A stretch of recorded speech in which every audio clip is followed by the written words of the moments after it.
There we are. We are live. Hello, everyone. Welcome. I am Briar Harvey. This is the Neurodiversity Media Network.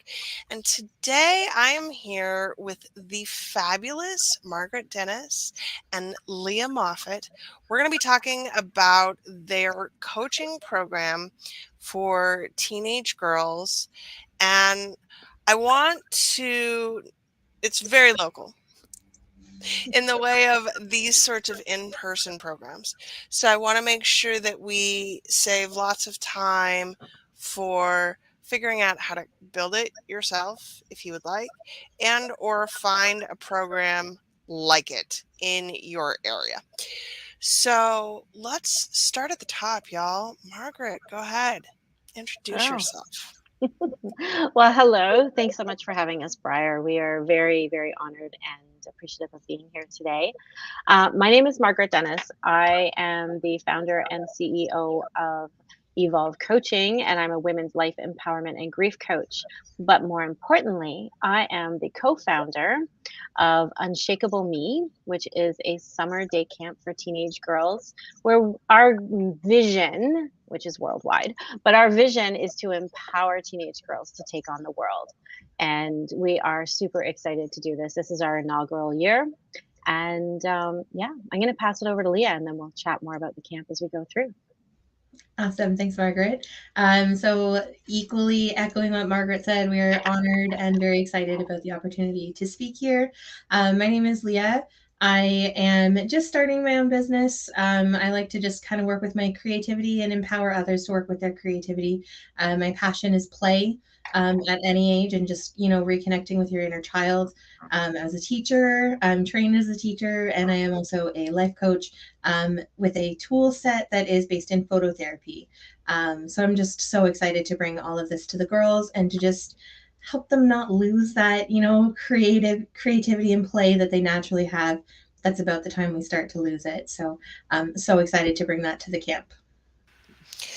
So start with, where did this idea come from? Okay, so back in February, I did an online speech called From Fear to Empowerment. And it was for a different summit that happened back in February. And it was recorded. And I told my boyfriend, you cannot watch it while I do this. You have to be out of the room. So he watched it afterwards. And he looked at me and he said, you should be talking to teenage girls. And I was like, oh, light bulb moment. Yes, teenage girls need to hear this. And then I was a couple weeks later at our camp that we go to, Soulful Camp, which is the most amazing women's retreat.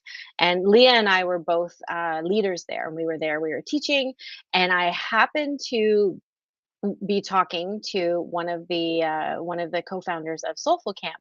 And I asked them, I said, do you have camps for teenage girls or are you thinking about doing it? And she's like, oh, we're asked all the time, but no, we're not. We're just sticking with women. And so as I was talking, the way I remember it, Leah had overheard and she approached me and said, are you thinking about doing camps for teenage girls? Because I would love to help. And this was March of this year. And I think March 3rd, right, Leah? Like it was like the beginning of March. And I said, sure, that would be great. And within 6 weeks, we had decided to run two camps. Originally, we were just going to run one.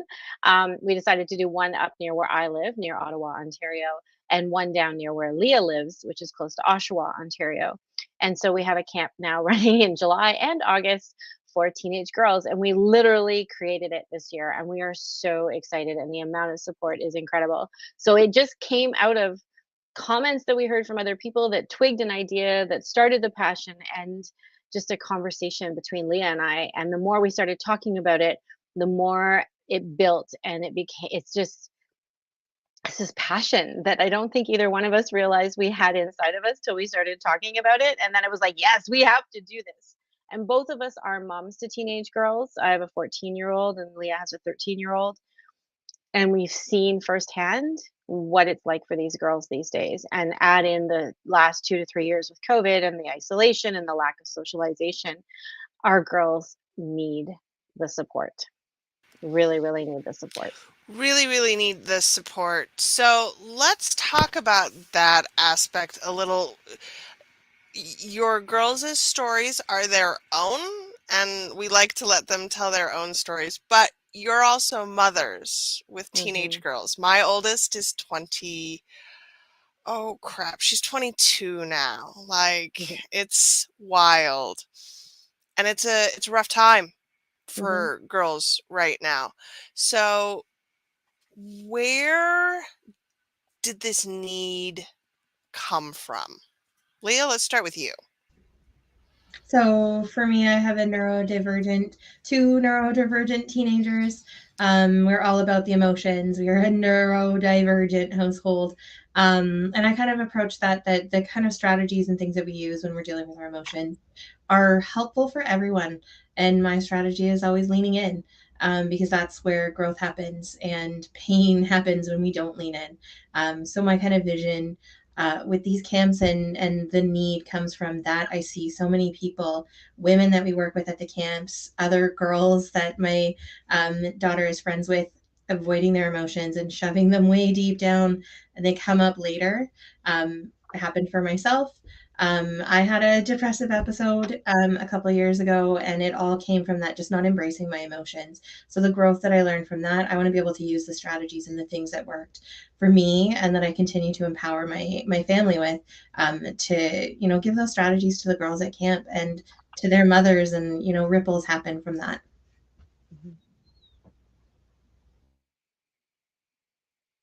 Margaret? Okay, so can you repeat the question? Because I was so excited listening to Leah. What is going on in the world for your daughters that Mm. makes this so urgent right now? Oh, 100% echo what Leah said, right? There's no dealing with emotions. I think we're seeing the highest levels we've ever seen of girls suffering from anxiety, depression, um, addictions even, right? Addictions to their phone, addictions to drugs, addictions to um, all kinds of things. And they're not connecting with one another on a real level, right? They're connecting through their phones. You get a group of teenagers together and they're all sitting on their phones, and sometimes they're texting each other beside each other. Like Beside each other. there is no connection. And I think for a lot of our girls, we're seeing more and more diagnoses of ADHD and these social challenges that they're having. And a lot of it, we're not talking about emotions. We're not talking about the reality of emotions. We're not teaching our girls how to deal with emotions. We're not teaching our girls how to interact. We're not teaching our girls about the difference between belonging and fitting in and what happens about bullying. And we've all been teenage girls. You could not pay me enough to go back to be a teenage girl No. again. Not and so add on all of our own experiences plus what's been going on in the world. These girls are struggling. They are really, really struggling. And so we designed these camps to really focus on helping these girls look within and see who they are. Right? I don't think the girls know who they are. They've never been given the opportunity to say, "What do I really like? What's really important to me? What are my best qualities?" Either people have put them down about it, or they're afraid to show them, or they don't even know they exist, right? Like, it's just and then top on the emotions that go along with that, and all the influence of social media and all the influencers that are out there, like, "I have to be this, I have to be that," and it's far worse than it ever was when we were kids because it's constant, it's 24/7, and so for us, the camps are providing these girls with a safe space away from social media, away from the external world that is constantly saying you have to look like this and be like this and act like this and we like you, we don't like you, and we're just going to send you a text because we're not bold enough to say it to your face. um, we're giving them a space to explore who they are, and we're also teaching them some tools that they can then take forward with them, that when they come up against those challenges and when they come up against the bullying and they come up against the I didn't get the job or I didn't pass the exam or things aren't going well at home, that they don't take it on like there's something wrong with them. It's changing that perspective, because for me, one of the motivating factors about creating these camps is as a life coach, and I work with women all the time. 99.9% of the time when we're dealing with issues that they're dealing with now, and I work with women in their 30s, 40s, 50s, 60s, we end up back in their childhood and teenage years around issues that they didn't know how to deal with back then, that have impacted them so deeply and so greatly. It has affected the trajectory of their life. And now at this age, as an adult, now we're digging into it. Now we're dealing with it. So I know for both Leah and I, a big factor was if we can start at the source, right? Let's go back to where the girls are growing and being influenced and give them some tools so that when they go out into the world, when they go back to school, when they go back into their family and their friend groups, they've got the tools to support themselves and they don't always have to be relying on the external world to tell them who they are and who they should be, because they can turn inward and figure that out for themselves and know who they are. I think the first question, and there are many, but the first that comes up here is, why is this not already something that's being taught to them structurally? I don't know. I I don't think know. Leah, you got that? I do. The first thing that popped into my head is fear. I mean, emotions are scary, and I think I'm only still learning to navigate my own emotions, and we aren't taught that. It's not even a skill to be considered, but it's been so empowering for me going to these women's retreats. I've been lucky enough to have amazing coaches in my life to help me navigate those things, but I didn't even have the words for emotions when I was younger. It wasn't a thing. And I don't know. I think it's fear. I think it's people are scared of what might come up. But I think we just need to showcase that and show, we go through hard things, we deal with them, we navigate through them, we embrace them, we learn from them, we grow from them, and that's growth. So yeah, I tackle fear head on. And I think the follow-up there is, how do we emphasize the importance of emotional health to our overall development? Yeah, with that one, I think it's becoming more and more of, as I say, a buzzword around emotional intelligence within the corporate world. They're talking about identifying emotions, relating to people on an emotional way, having that emotional intelligence when you're communicating with people. So I think it really kind of suggests that we do need to go back into the teenage years, even younger, to teach kids about emotional intelligence, to teach kids about emotions and how to identify them and how to see them in other people, right? How to relate to themselves, how to relate to others, and giving them the opportunity to figure out, what does that actually feel like to you? When you feel sad, how does that show up in your body? How can you recognize it within yourself? We may see someone crying and know that they're crying and they're sad, but are they sad? Maybe they're mad. Maybe they're frustrated and it's coming out as tears and it looks like crying. So, really teaching the girls about emotions helps them not only to recognize other emotions in other people that will help them navigate those relationships and interactions as they grow, but also let's focus on how it shows up for you, because every emotion comes with a physical response, right? And if you can identify that within yourself, then you're so much further ahead in being able to understand what's going on for you, so that what you can not let it overtake you and impact how you're responding and interacting with other people. Like, if you know this has really triggered me, I'm really upset right now. Okay, I'm going to take 5 and I'll come back to you when I've had a chance to calm down. Whether, instead of you just upset me and now it's your fault, right? It's you upset me rather than I got upset by what you said. It's a different perspective. And so I think teaching girls that is so important. Well, in addition to an increase in diagnoses and addiction, suicide rates are at an all-time high. Hmm. Mental health long-term inpatient stays are at an all-time high. And general isolation from our peers seems to be endemic.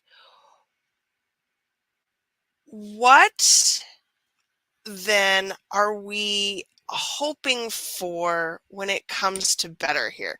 We're obviously giving them the emotional skills to be able to manage these things and not have it be the end of the world. And also, the teenage years are wildly emotional times, right? So, what's the end result here? Over to you, Leah. My first and always answer is play, and not losing that play. And I think, we can get so bogged down with how hard things are, and you start getting responsibilities at that age where you are responsible for bringing your textbook to school.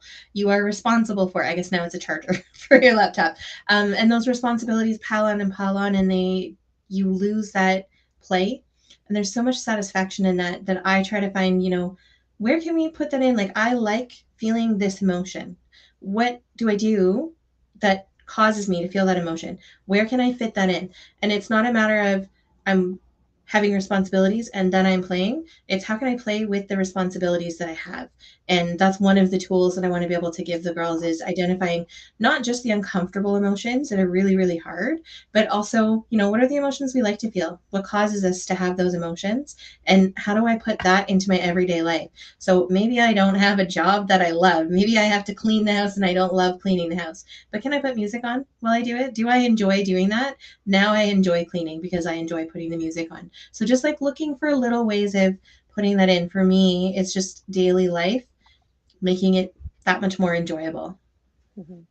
And I think I want to add to that, Leah, that another big goal for us is to teach girls that everything that they feel, every emotion that they have is valid and it's allowed.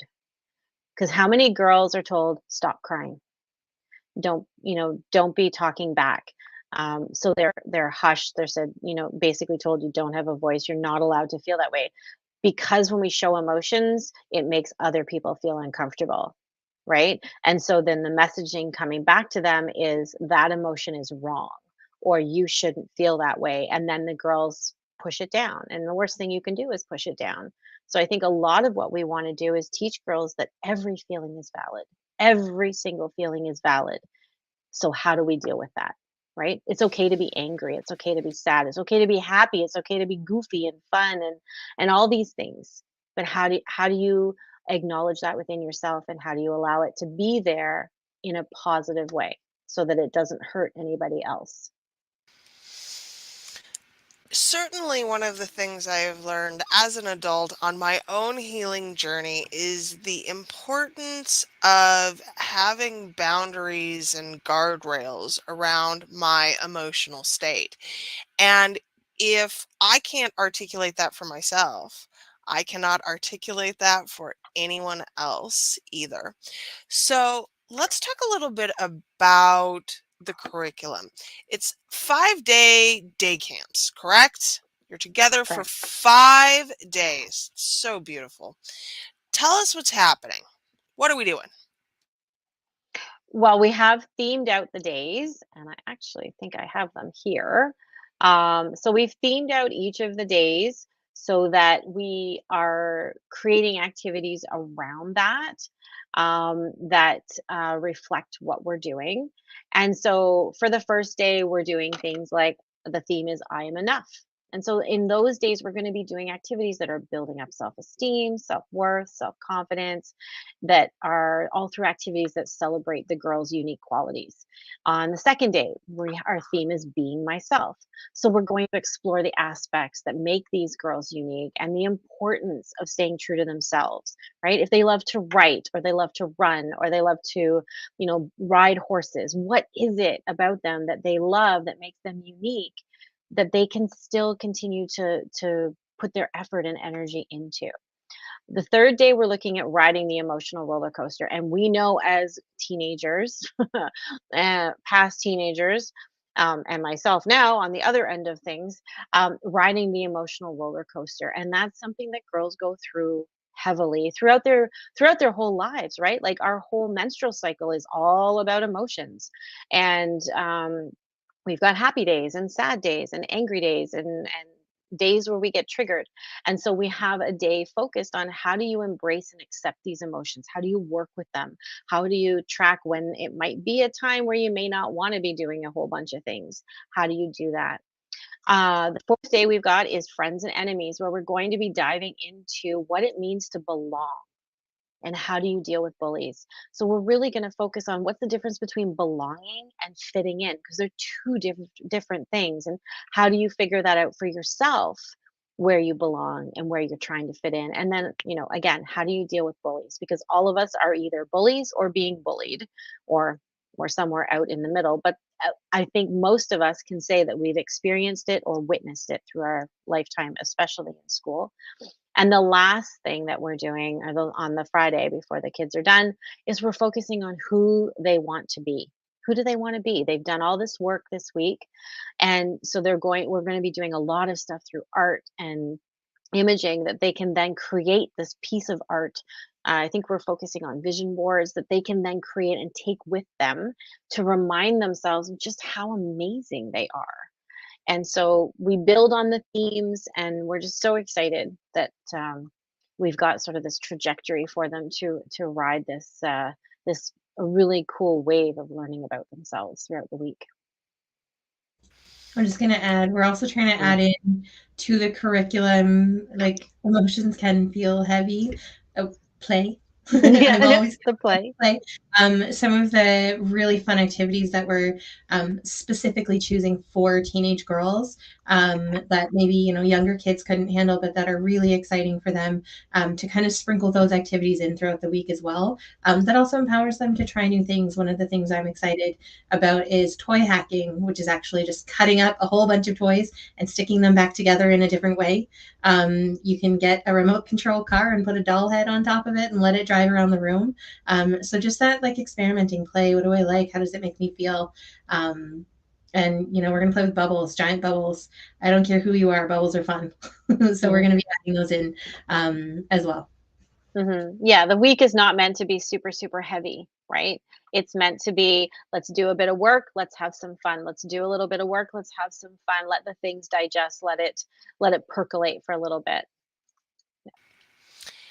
I think one of the problems that we deal with in North America in particular, but in a lot of cultures, is that we have to grow up so much earlier. Anyone who is socialized female learns to prioritize everyone else first and herself last. And truly, by early adolescence, this message is really soaked in.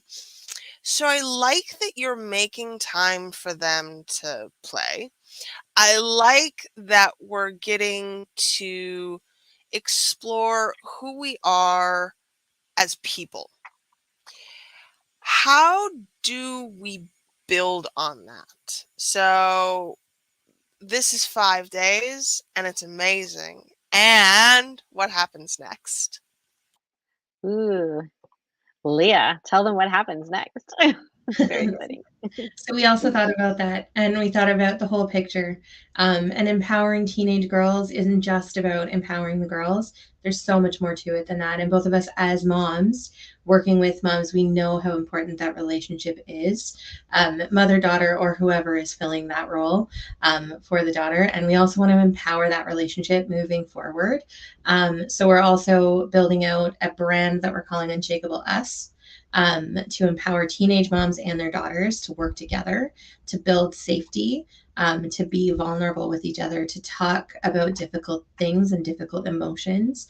And so we're building some online programming that we're also going to have in place to support the girls as they move on, and the ripple effect beyond just supporting them, but supporting the people around them as well.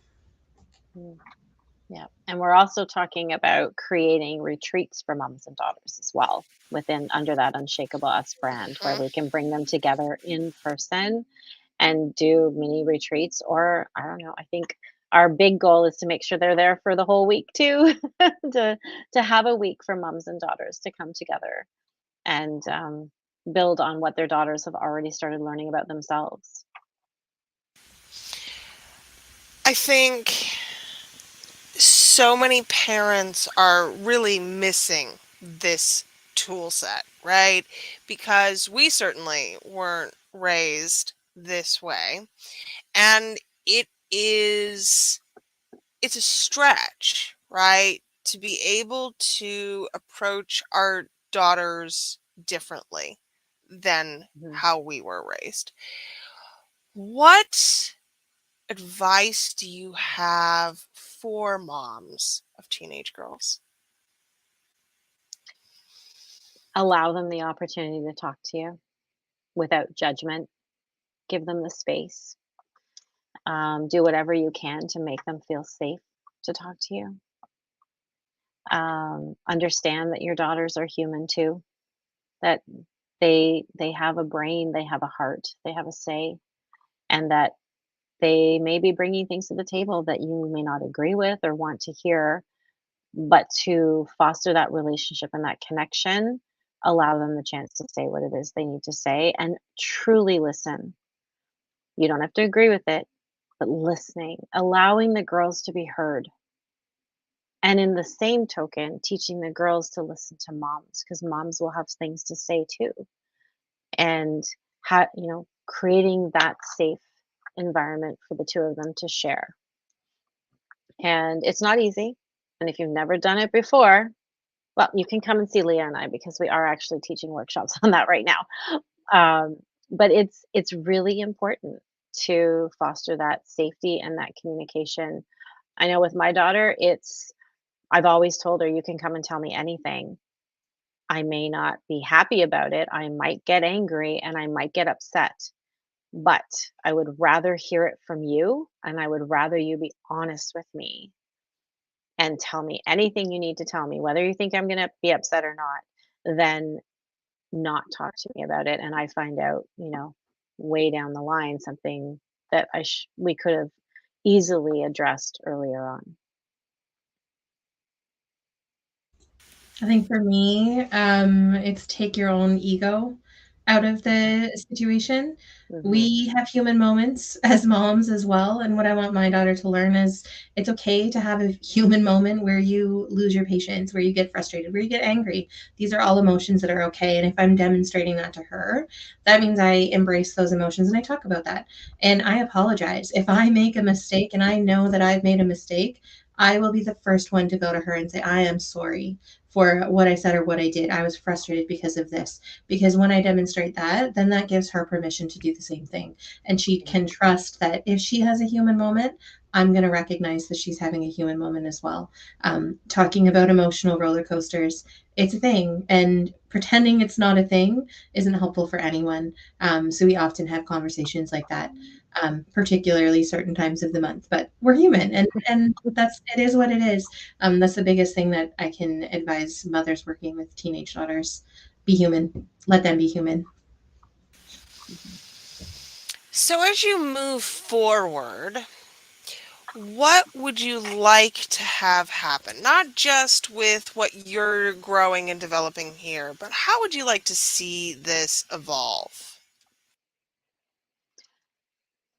We have big plans. We're with the camps. I think we want to see the camps grow. We want to see them go worldwide. We would love to get to the point where we're hosting them all over. Same with the mothers and daughters. We want to build out that program. We want to be the go-to for mothers and daughters in healing their relationships and creating that communication between the two of them. And I think ultimately we we want to get into the schools as well. Get into the school system, start teaching the girls at school, and have the programs available for the parents too at the school. Like let's start working in the school system. If we can try and make it part of the curriculum, right? Imagine in their health class or their English class or something, there's a chapter or a section or a segment in their learning that they're learning about all of these things. Wouldn't that be amazing that we could have that opportunity to reach them at that level? It's wild to me that in the year of our Lord 2023, we're still not teaching our kids personal development. We're still Mhm, not teaching our kids personal finance. We're not actually teaching them many of the meaningful skills that they need to go out into the world and be successful adults. We're teaching them trig though, and let me tell you, I can count on absolutely no fingers the number of times I have needed to know trigonometry as an adult. mhm. And that is a whole conversation outside of the scope of today for sure. But it's true, we're not teaching the kids what they really need to know to survive the world, right? We're teaching them how to be good little workers. We're not teaching them how to be good little humans. And we're not teaching them about how to be themselves. We're not giving them the opportunity to explore who they really are. Our school system has changed significantly over the years around what we're teaching our kids and what they're expected to learn. And every child is different. Every child is unique and wonderful and amazing in their own particular ways. But we don't have a system. I hate the word system, but we don't have a platform out there right now that's supporting that. It's For like you me, need to fit into the boxes. Yeah. Yeah. For me, I also see a ripple effect. And I know for myself that when I am doing my personal development, when my mental health is well, my family's mental health as well is, reflective of that. And I kind of see my mood in my family. So I Mhm. think it is so important because I think that's typical of moms and families. And I know we opened this conversation with girls putting themselves last, moms putting themselves last. But what's the real big effect of that? It's so much deeper than just being able to understand the emotions. So what I'm hoping for is, when we do this, empowering moms, empowering women, we empower the world and we empower the men around us. And I'll share a small anecdote conversation with my 5-year-old the other day where we were talking about emotions and we were having emotional moments. And he was like, but we're going to be unshakable, mommy. And so we've been talking about with my 5-year-old son, what does it mean to be unshakable? He's a little literal right now, but he understands the idea of being able to kind of weather the storm, of having the tools that we need. We can be angry, but we can take a minute to take a breath and evaluate the situation before, we act out. And that ripple effect to me is just so powerful. Mhm. Yeah, I mean, humans don't have a whole lot of control over that first reaction, but we have a lot of control over the second. And our ability to choose differently Mhm. really needs to be cultivated. How are we using the girls to go out and build this in their world? Ooh, I think by bringing them together, especially if they come from similar schools or similar communities, they can stay connected outside of the camps as well. But I think similar to what Leah said, that ripple effect, you're getting a girl that's being placed back into her family and back, well, not placed, but she's going back home at the end of the day and at the end of camp, and then she's going to whatever other activities she's doing. And she's becoming a role model for what she's been learning, and she's demonstrating it. I've watched my daughter go out and support other girls who are having a hard time. Like, she'll get in the car and we'll have a conversation. She's like, "Mom, this girl is really having a hard time, so I gave her this and I suggested this and I sat and I listened to her." And by modeling what we're doing, by teaching these girls and giving them the vocabulary, giving them the tools, these are not difficult tools to share or to do, right? These are things they can actually teach their family members to do, teach their friends to do. And when they can start modeling that behavior and having that peace within themselves and know a more, like, being more sure in themselves, that is going to have a ripple effect because we always respond to the environment around us and the people around us. So if you're now the girl who's not 100% control over your emotions, but you're a girl who understands your emotions and understands how to look after herself when she's in that, that's going to impact the people around her because her interactions with them will be different. And we tend to model what we see, especially in that age group.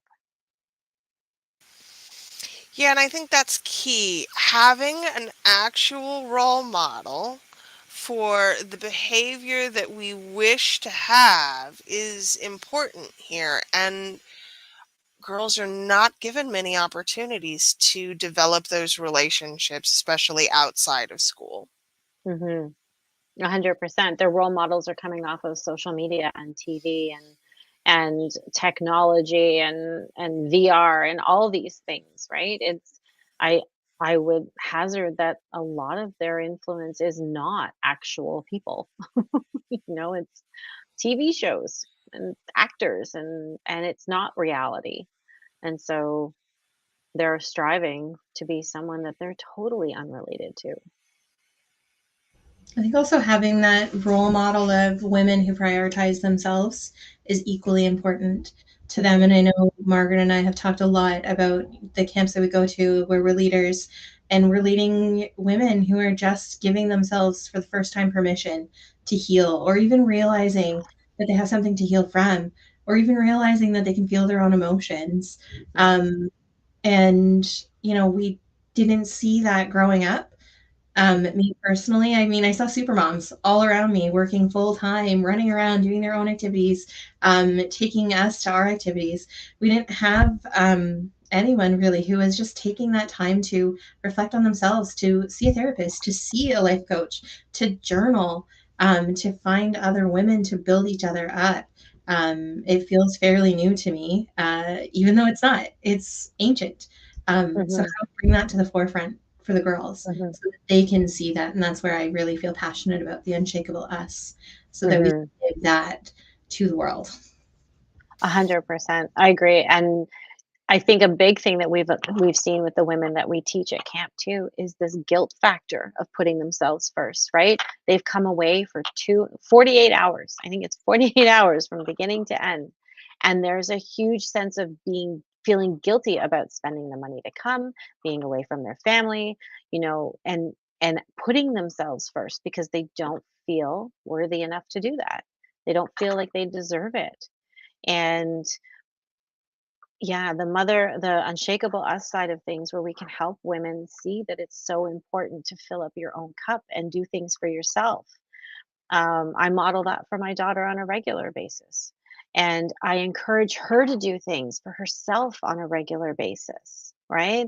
So she has those practices in place. So when she does leave home and go out into the world, get into relationships, get married, have a family, she knows how important it is to look after herself too. Yeah, I'll never shut up about the fact that it's been 150 years since we used to build actual communities of support. It's been less than 4 generations, and we've lost this entire structure around how we used to culturally be with each other when things got bad. And we just don't do it. We don't cultivate it. We don't practice it. And we don't know what to do. So, how do we build communities of care for each other?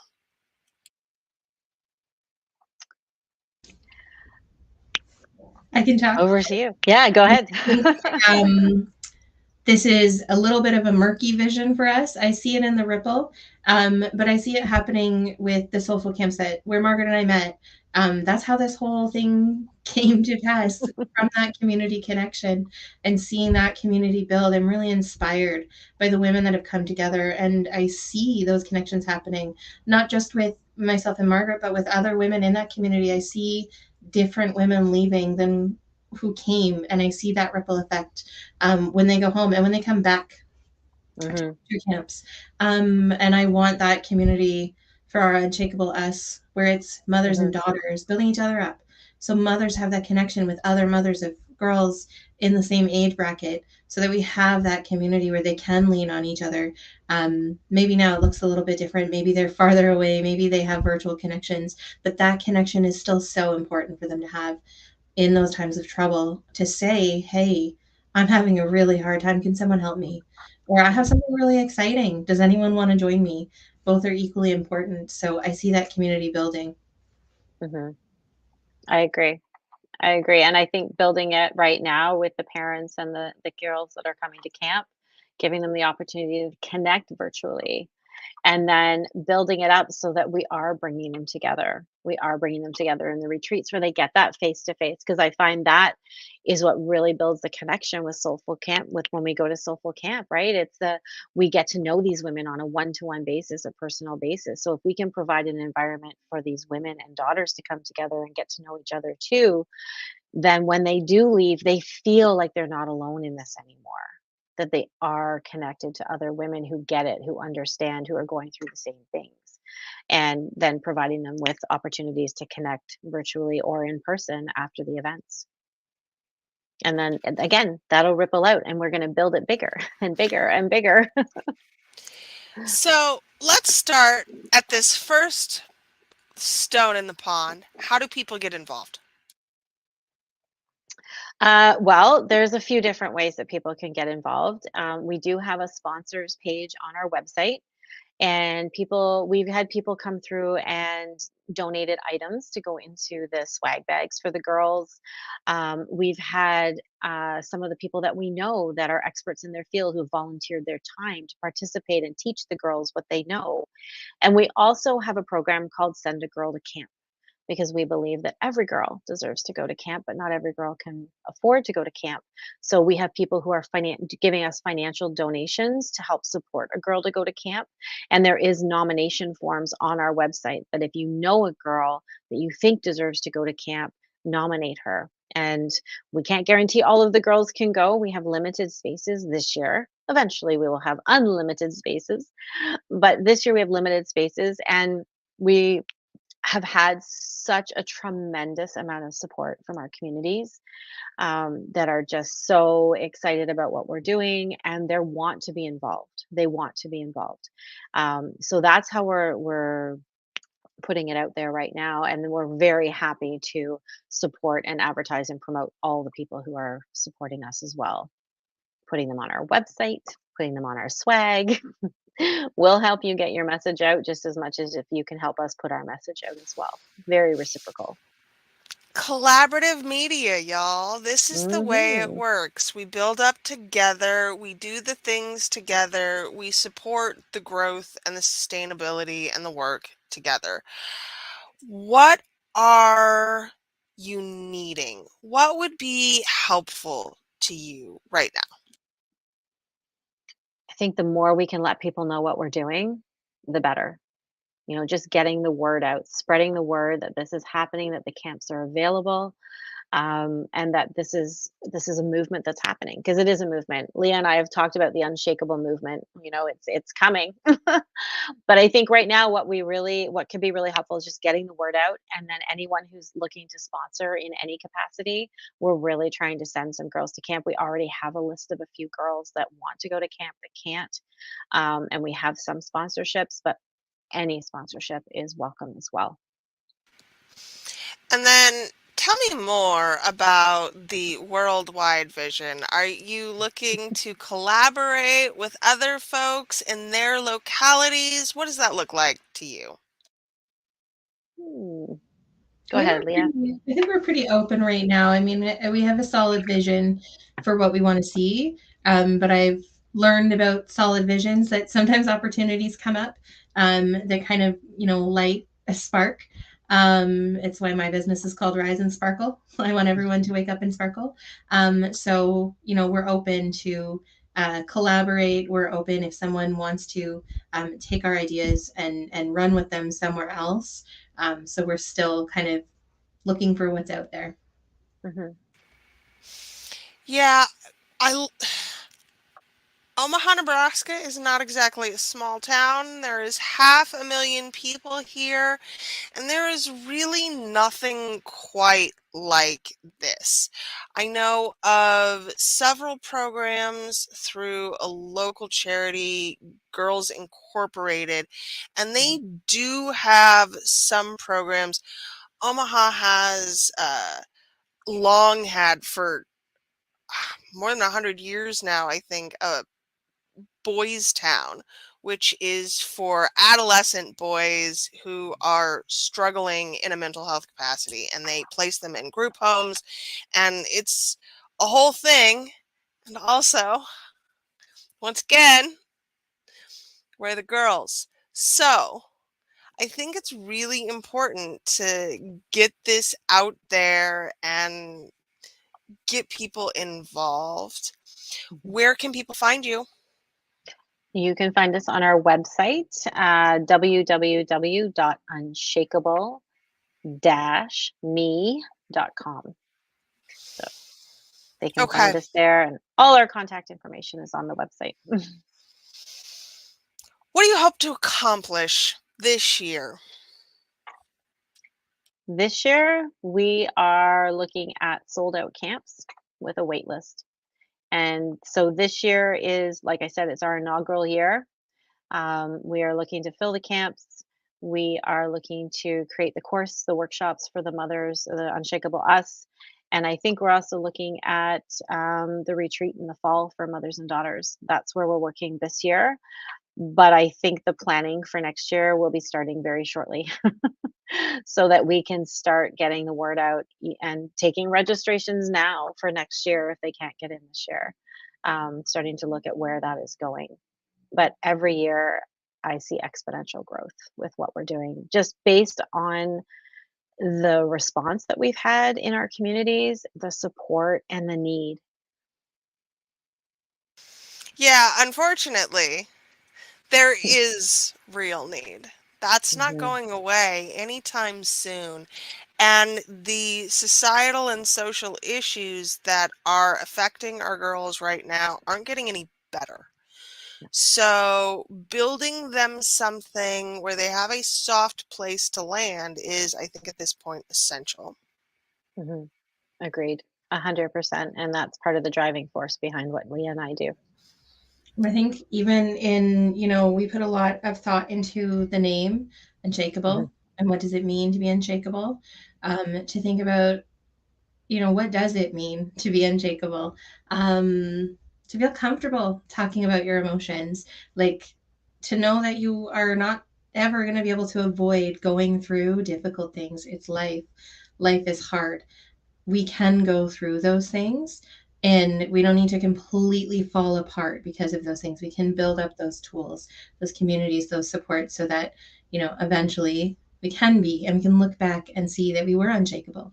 mhm, We went through storms, we went through difficult times, but we got through them and we grew from them and we leaned in every time so that we could grow. mhm.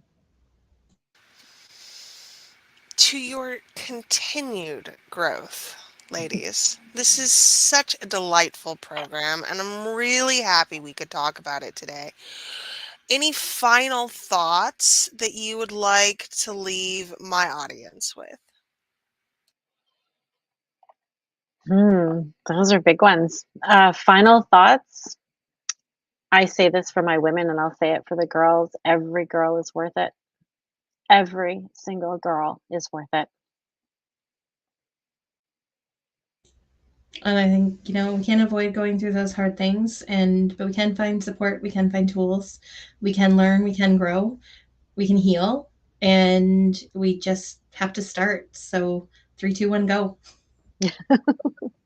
That's my little saying. 3, 2, 1, go.